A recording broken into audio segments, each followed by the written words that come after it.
Nelson Viper para pak kohësh përfol se mund të përfaqësonte Shqipërinë në rang kombëtarësh. Ai është 20 vjeç dhe luan për të rinjtë e Gjermanisë. Babai i tij është gjerman ndërsa nëna është shqiptare. Kjo i lejon atij të luajë për ngjyrat fuqëzi. Për t'i dhënë më shumë zë mundësisë që ai të luajë për Shqipërinë, ka menduar babai i tij. Klaus Viper publikoi një fotografi të Nelsonit me lojtarin tjetër me origjinë shqiptare, Brian Gruda, ku shkrua në shqip: "Dy shqiponjat". Federata Shqiptare e Futbollit thuhet se ka nisur kontaktet me sulmuesin, por edhe me familjen e tij për të kuptuar nëse ai dëshiron të vishet fuqësi.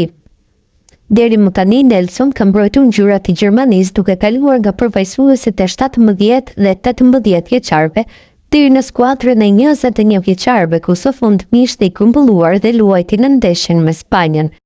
Viper gjatë këtij sezoni ka zhvilluar 12 ndeshje në Bundesliga dhe ka shënuar 2 gola.